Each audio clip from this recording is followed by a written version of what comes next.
महेश यदुवंशी जी, फरीदाबाद से। गुरुदेव, आपके चरणों में दंडवत प्रणाम। गुरुदेव, त्रिगुणातीत अवस्था को कैसे प्राप्त किया जा सकता है? क्या निरंतर भगवत नाम जप एवं स्मरण से त्रिगुणातीत अवस्था प्राप्त की जा सकती है? जब हम निरंतर भगवान नाम का जप करते हैं, स्मरण करते हैं, तो किस अवस्था में होते हैं? यहाँ जो कुछ भी ब्रह्मा के द्वारा रचा हुआ सब त्रिगुण के अंतर्गत है। वस्तु, व्यक्ति, स्थान, जितना जो भी मैं और मोर तोर तय माया, जेहि बस कीन्हे जीव निकाया, गो गोचर जहां लगु मनुजाई, सो सब माया जानो भाई। माया का स्वरूप है जो जितना कुछ दिखाई दे रहा है, जितना कुछ मन से सोचा जाता है, वो सब माया है। पर किनकी माया है? अब आ गया भगवान की। दैवी ऐसा वो खुद कह रहे हैं, गुणमयी मम माया दुरत्या। भगवान श्री कृष्णचंद्र जी के वचन कि त्रिगुणमयी माया मेरी है, तो मेरी रचना है। भगवान वेद स्वरूप होकर प्रकट हुए हैं, पर वेदों के लिए भी भगवान ने कह दिया उसमें बहुत कर्म विभाग है, तो कहा त्रैगुण्य विषया वेदा निस्त्रैगुण्य भवार्जुन। अर्थात वेदातीत अवस्था को प्राप्त हो, वो त्रिगुण से परे है। तो भगवान का नाम, भगवान का रूप, भगवान की लीला, भगवान का धाम, ये सच्चिदानंद में है, ये माया में नहीं है। चिदानंद में देह तुम्हारी, विगत विकार जान अधिकारी।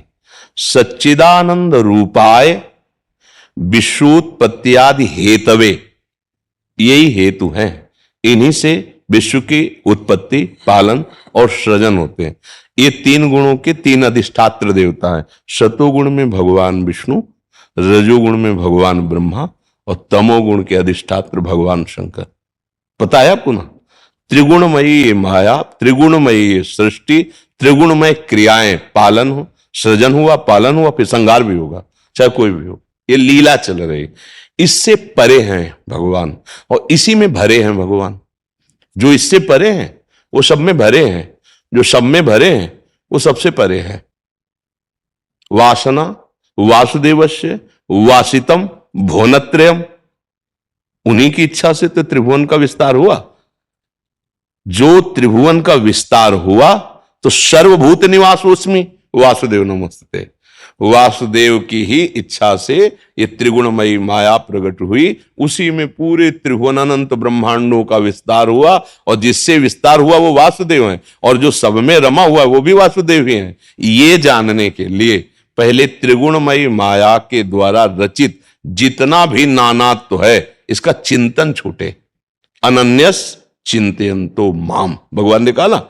अब हमारे पास बचा अतीत है भगवान का नाम, त्रिगुणातीत है भगवान की लीला, त्रिगुणातीत है भगवान का धाम, राम जी का साकेत धाम, श्री लालजू महाराज का ब्रज 84 कोस धाम, वृंदावन धाम, महादेव जी का कैलाश धाम, और भगवान के विविध धाम, ये त्रिगुणातीत हैं। ये माया के द्वारा, ब्रह्मा के द्वारा रचित नहीं है। उनका निज धाम, निज नाम, निज रूप और निज लीला, ये मायातीत है।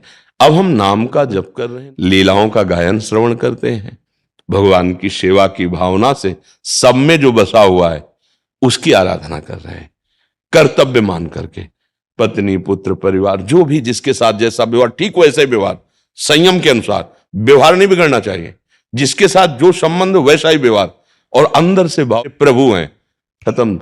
इस त्रिगुण संसार में रहते हुए भी आप त्रिगुण माया के परिणाम का जो दुख है, जन्म मरण नाना प्रकार, ये आपको नहीं प्राप्त होगा। पर नाम त्रिगुणातीत है, भगवान का रूप त्रिगुणातीत है, भगवान की लीला त्रिगुणातीत है।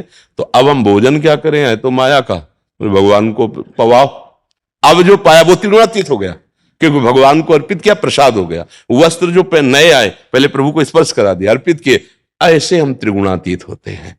हमारा देखना, सुनना, खाना, पीना, चलना, फिरना सब भगवत संबंध से जुड़ गया। अब आप माया मुक्त हो जाएंगे। हमारा ये सब माया में जुड़ गया, शरीर में जुड़, अब आप जन्म मरण बंधन को प्राप्त, बिल्कुल भक्ति का सहज सरल ये साधन, जिससे हम परम पद प्राप्त कर लेते हैं। कोई संशय इसमें? जी।